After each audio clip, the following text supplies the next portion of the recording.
Hi, Stacey. Thank you very much for joining our Luhn Impact Podcast. Hi, Disana. Thanks for having me. It's quite an honor to have you. Before I dive into the conversation that we are lining to have today, first of all, I'd like to hear from you what you have been doing for the last so many years from your company's perspective in terms of your education and your contribution and your point of view and perspectives on sustainability. So I'd like to hear from you, Stacey. Just a small introduction of yourself so everybody will understand who you are and where you're coming from, Sure. and your contribution for the last so many years on the ESG side is concerned. Okay, sure. Yeah, originally, with education, my background is engineering, electrical, biomedical, and biochemical. Right. I can't say I really used any of the degrees too much. I went into finance soon after getting my master's. So I did a bit of work with spinning out technologies from universities for a year. And then I started working for KPMG on the IT advisory side. And after that, I was with Intertech in their mergers and acquisitions team. So that's when I got more into the testing, inspection, and certification business. A lot of what I did was on the oil and gas side. So I eventually moved to Texas with Intertech, and then they moved me out to Singapore, where I was managing the Southeast Asia business and then the global downstream oil and gas business. And I left Intertech in 2014, end of 2014, and that's when I set up my own business. So in my own business, our key pillars are finance, ESG, supply chain, and sales. A lot of what I do is very finance focused, given my background as an accountant. But my partners have expertise in different areas: supply chain, international standards like ISO 14001 for environment, sales, leadership, digital transformation, and AI. So pretty all encompassing. And I mainly work with companies that are looking to grow or expand within Asia. Many times they're having issues with their Asia operations, and I'll go in from the finance perspective and help sort it out. So that's Mm. the very quick summary. That's amazing. Coming from chemical engineering to finance is a quite a transition, and being in multiple industries and seeing that perspective of things happening. Um, that's really, really insightful. Daisy, so I think it's an ideal question for you, being seeing things on a financial angle and how to really capture new opportunities, seeing the changing environments of sustainability is one point of view, but also you have a technological changes taking place around the world, AI and so on and so forth. So looking at an operational and cost reduction through sustainability, this is a question that some people see as a cost center rather than an opportunity, and as a compliance requirement rather than an opportunity. I would like to hear from you, with your experience for the last many decades in the subject. How do you unpack these two thought processes and limiting beliefs? I'd like to hear from you on that question. Sure. Like you mentioned, a lot of people think ethics and compliance really first and foremost when they hear sustainability or ESG. But really, from, certainly from the CFO perspective, but from any perspective, really, it is smart business. So there are many, sustainability initiatives are really about wise use of your resource. So are you leveraging your resources effectively? Are you operating in an efficient way? So these are very real opportunities for cost savings. The energy efficiency side could be things like retrofitting your lights with LEDs, your drivers with more energy efficient drivers, aircon, also kind of intelligent building systems, so that when you're looking at, when do you have your lights on? What temperature is your aircon at? All of that can really make a difference in terms of your costs. So, and they are also very real sustainability initiatives. So if you have a large site, um, say you see kind of 10 to 30% cost savings from those initiatives, those are very, very big numbers. And then there's also the waste side, reducing your waste, circularity, using recycled materials, post-consumer plastics, for example. And that will save you in terms of your raw materials, your waste disposal fees.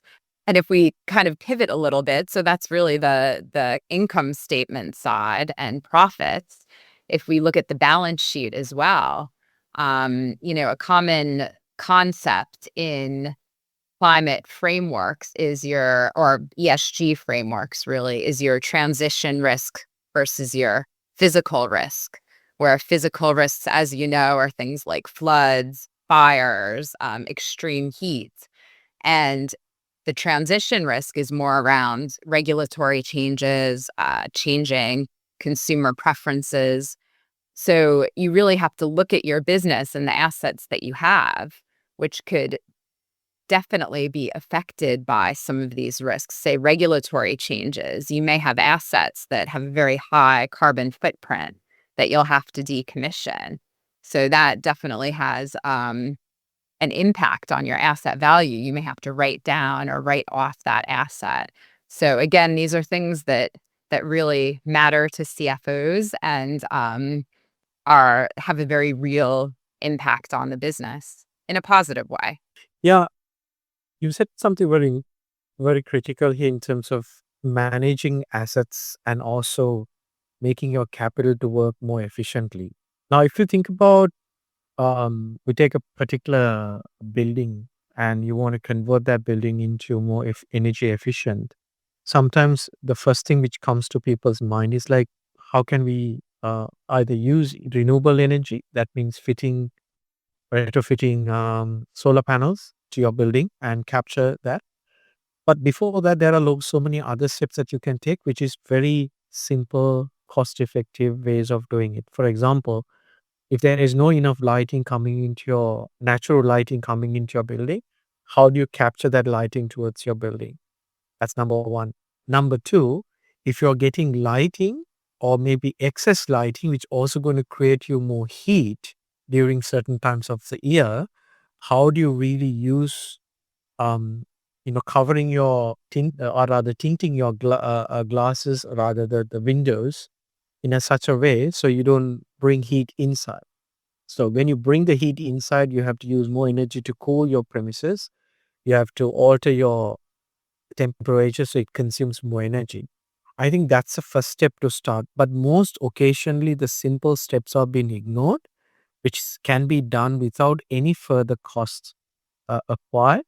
And then you can go into more other efficiencies to fit in, like, say, for example, putting LED lights, putting sensors to it's to on when people are walking out of the room or the building.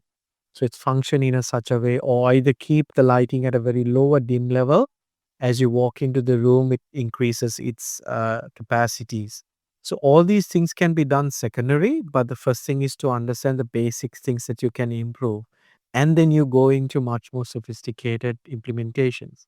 Now, do you see these conversations happening quite often, or do you see conversations are more skewed towards a complex way of approaching? That's where the complex way of approaching becomes cost. And then people take a step back. No, let's not do it this year. Let's push it to the next year's budget. Do you see that kind of conversation taking place? Well, to be honest, I think a lot of it right now is really driven by big companies. They are wanting their suppliers to adhere to certain standards. For example, use of renewable energy. Um, I think you had mentioned IKEA previously, and they're really working with their entire supply chain to ensure that they can access renewable energy, all of their direct suppliers. They help them with pre-negotiated deals. And, that's a very important driver of a lot of the change. And companies that are supplying to some of these major global companies, they really have to consider, what they need to have in place to meet the requirements of their own customers. So I guess a lot of what I'm seeing is kind of the urgency around that, around, really having to meet these requirements to be able to supply to certain major global companies. Yeah. Yeah. But the thing is that it's not happening in most cases. If you really think about on the sustainability hierarchy, the scope one, scope two, and scope three, as the multinational companies, big corporates try to capture their supply chain sustainability data in particularly, the supply chain from the bottoms to the next level and next level after, their scope one and scope two becomes the next year scope three, and their scope one, scope two becomes the next year scope three. So as the corporation becomes large and it becomes the most at the end point of the value chain, 80% to 90% of their reporting would be scope three. So if you fail to capture that entire arrangement of the supply chain, capturing that data, you fail to report. So it can be quite devastating to them. But the solution that I see out of it, easy to talk about the problem, but the solution that I see is that you have to think about your business by design. That's why I believe that sustainability is a way of resetting your business by design. Because if you really think about the industrial revolution started in 1760, and the real peak took place up to 1840, and then the most of the time that point onwards, actually the ESG started, but there was no such word being used at that time. That's where people start to look at things a little bit corporate governance, accountancy, law and order, corporate law, and things like that starts to emerge after the 1840s, if I'm not mistaken. But ever since we have been pushing ourselves, but we are looking at a very old structure being continued over the years. That's why we still have these problems, isn't it? But if you think differently and do a very paradigm shift towards looking at the UN 17 sustainability goals for that matter, it gives you a good innovation strategy to think very differently. So I think when it's come to these points that you spoke about, do you see that still people think sustainability, a strong compliance angle versus looking at an innovation angle? Do you see that shift happening, or do you still see there's a very limited beliefs that they still haunting around them about this subject is concerned? I Okay, I have seen both, certainly, but I think there is still a lot of the limiting beliefs around. So there's still quite a lot of greenwashing, people just trying to jump on the bandwagon, get the marketing out, but there's not really, any true initiatives behind it. There is a tendency to, we have the regulations coming into force in Singapore over the next few years, the ISSB, and, companies are just a lot of them, and you have to, they're just looking for, quick fix. Okay, how can we be compliant? How can we, I think we talked about some of the solutions out there, where you can kind of just upload utilities data. There you go, you're reporting. But, That's fun. it's not actually creating any real impact, any real positive impact on the company, any real positive impact on the environment or society. And I think but saying that, these factors are more and more important to investors, to consumers, and to employees. So that is also moving things along because, when they're a part of, I mentioned the buyer criteria, but also investment criteria. If you need to fund your business or get access to financing, these are factors that are more and more being considered. So I think the things are moving in the right direction, I would say, but there's still a lot of, quick fixes, greenwashing going on as well. Yeah, because that's why the negativity has been towards most of the leadership. They think sustainability is a scam, or maybe this is a created opportunity where they can come and make more money on the industry specifics are concerned, who are sustainable consultants and services and leadership, which brings into the space like someone like you and I.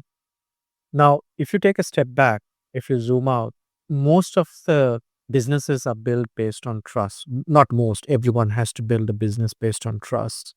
Short term, you can manage it, but in the long run, your consumer starts to engage with you beyond trust. The trust is something which you build over the years of delivering the product and the service as you promise.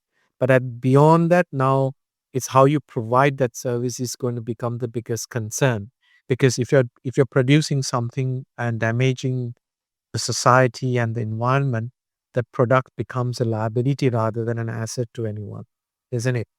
So I starts to see this shift is happening in people's mindsets, converting themselves into much more resilience.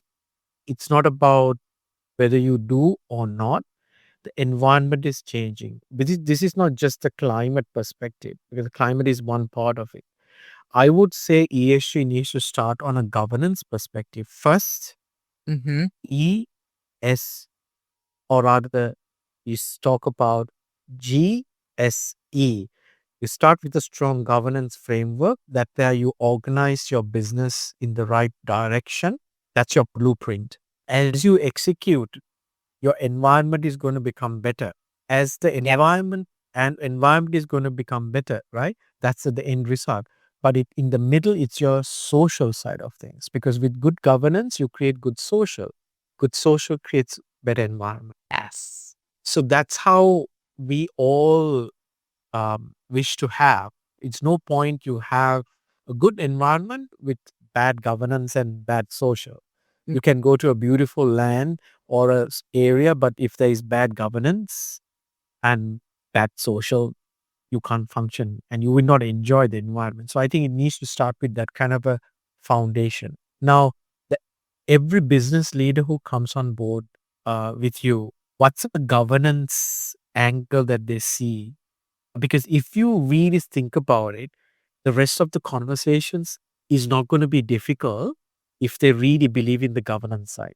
What's your experience on that, Stacey? Well, I mean, the governance side, it cannot be, it's so important. I mean, this is how you're leading your business, how you're managing your business. Right. If you don't have good governance in place, um, there are just so many things that can go wrong, and you really are leaving a lot of things to chance. And also just being able, you're really reducing your ability to even execute. You may have the best strategies, but if you don't have good governance, execution is going to be a massive issue every time. So it's really the starting point for um, everything, in my view. Definitely, definitely. Stacey, I have a my second question to you. I have two questions for the today's discussion. So you answered the first one quite well. My second question is that how do you really use and accelerate growth by simply formatting your company? Rather, let me reframe this. Looking at an ESG framework angle, how do you really innovate and grow a business? What's your point of view on that? Well, I think we talked a bit about the stakeholders. So, employees, consumers, investors. Certainly, it's a way to differentiate your brand and potentially have premium pricing. It is also a way, so the investment angle, I spoke a bit about, how investors are more and more looking at ESG criteria. Um, it's not just a risk to companies. I also see it as a big opportunity. For example, one of my clients was recently acquired by a very sustainability focused PE firm. And now they have access to all kinds of resources to develop ESG focused products and services and to work on their own ESG initiatives. So I think it really can open up a lot of opportunity in terms of funding, in terms of developing new verticals. So going into new industries, new markets, fostering loyalty with your existing customer base and maybe new customers. Um, there's a huge potential on the top line as well, which has an impact on the bottom line. Again, if you're doing it right and you're operating in an efficient way, um, it could have a big impact. Certainly. Again, coming to what you just said earlier, how you really make your assets more efficient. If not, your asset is inefficient. It doesn't stop there. Your asset also has to make better profitability. That's where the efficiency comes into play internally. And that profitability is an opportunity that you can capture through an ESG angle. That's one. Second thing is that profitability also is not effective if your cash flow is being compromised. There's no point to have a high profit, but your cash flow is not being efficient enough. So your profit is not efficient if your cash flow is not efficient. So if you really think about what I unpack, what you just mentioned here, one thing is that you can access better capital. That's a new opportunity that can be looked at expansions of your business to other parts of the world, low cost capital. So you can really enhance your business operations much better and reinvest them to make your assets more efficient. And then the second, rather third point is you can look at a premium pricing. Let me just unpack this. Is it the premium pricing you're talking about because you're offering an ESG product, you can charge a little bit more, or you're giving them a much better high quality product for the same price that you used to pay someone which is producing without that angle? Just a question from my side for you. It could Because be either or both, it could be either. to be honest. Yeah. Could be either. Okay. So it's depending on what kind of a market that you're servicing, you can charge. But this is another thing that people also think under the skepticism of whether ESG is true. They And say, oh, rightfully so in some cases. yes, exactly. Some negative impact on these thought processes. They're saying it's ESG. They're charging a premium for us. We are not too sure because we don't have that visibility whether they're saying true or lie. So that's another conversation to another day. Now, but the way I see is you can gain more customers, you can gain more investors, you can retain your existing customers because you're constantly innovating through an ESG angle, right? So you can attract better talent to your organization because every organization is built by good, solid human resources. AI is coming, all these things are good, good, positive impacts which is coming, but AI cannot be a success without good human talent being in your organization. So I have to bring your AI, you have to bring your human resources. They have to work together in order to make even AI to be efficient. Now, coming into with the limited time that we have now, so coming back to as what is the last takeaways that you will give to many businesses or specifically for CFOs? Is the ESG conversation is something that you need to take it now or you should, take it to the future? Because what I believe, the conversation should have happened yesterday, but I'd like to hear your point of view. Absolutely. If you haven't started, it's not too late to get started. I mean, there are many companies who have gotten started already. Unilever is one almost 20 years ago, and they've saved over $1 billion now. I think they've saved $1 billion just on their energy efficiency program. So it's never too late to get started. Like you said, you don't have to think, don't be overwhelmed. You can start with some very simple things. that don't require too much investment, but will have a positive financial impact. And finance really plays a key role here because everything that you do as a business, you want to make sure there's a positive ROI. You want to make sure that the organization is being held to account for its targets and that the data that's being used is credible and reliable. And that's where finance, as I see it, has a very central role. And I would also, finance is always very concerned about risk. And ESG risks are really a non-diversifiable risk. I mean, these things are coming. You can't diversify away this risk, but what you can do is you can reduce your exposure to energy market volatility.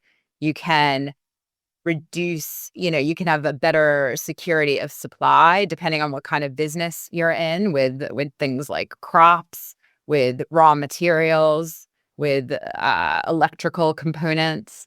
And these are very positive things that can be achieved through ESG efforts. That's fantastic, Stacey. But while you explained that to me, something came to my mind in terms of global volatility, especially oil prices. Currently, the oil prices are under a lot of volatility because of certain activities taking place in certain parts of the world.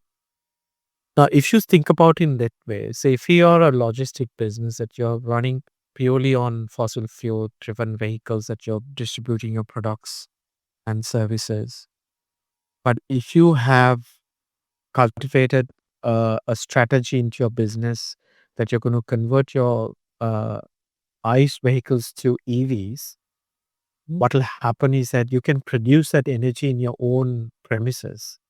It's just a matter of creating some solar panels, battery packs to store excess electricity which is being produced, and that can be charged, and then you can use to deliver your services. Now, if you think about these two scenarios, it's a very simple comparison. It doesn't matter what happens around the world. You're self-sufficient and you produce it in your own premises and you're cultivating your own energy, right? So that itself is a paradigm shift in the way you think. So that's a risk that you shouldn't be having in your boardroom moment you do that. Because if you're doing your forecast, if you're going to have a forecast of your oil prices, if you're distributing things, if you're a logistic company, 70% of your cost is going to be your fuel prices and maintenance of those assets. But fuel is the largest among that. But if that fluctuation is being managed, you have mitigated a larger portion of your business risk, isn't it? Yeah, So exactly. yeah. So that thinking is pretty easy, but people don't bring that easy thinking into conversation because it gets missed in most conversation. Yeah, I mean, a lot of times companies are really, and, understandably so, just wrapped up in the day-to-day firefighting, Exactly. you know? And that's one part of it. The second part of it, you have minimum of 20% to they say 20 to 40% at the upside is 40, but you would make a weighted average of about 25% savings on your operational expenditure straight, right? So that's going to be a significant saving for you. And it's just maths, it's just pure simple maths that you need. You don't need to do anything sophisticated. Exactly. Yeah. With that note, Stacey, thank you very much for sharing your thoughts and your knowledge. And I'm continuing to going to have more conversations with you in time to time because it's an evolving world. 6 months down the line, you may have new stories to share with us, Oh, I'm new sure. experiences to share with us. And we would love to share that because it's a story we are trying to tell. And it's a positive story we wanted to tell. Think differently, use ESG not as a compliance angle, look at for innovation and to create more opportunities. I believe there will be more and more new businesses will emerge, disrupting the non-disruptive businesses. Yes, I see it happen on a pure ESG by design from the inception stage. Mhm. That's something I start to see will emerge, and it's an opportunity for a lot of people to think. You don't have to think about creating a new technology to become something else. You take an existing business and you build ground up sustainable. That makes you an innovative business. Exactly. Doesn't at the same time, technology is Exactly. more accessible than ever, to really have a big impacts through technology. Thank you very much once again, Stacey, for your time. And good to see you, and we'll keep in touch. All Yep. the very best to you. You too. And thank you so much for having me. I really enjoyed this.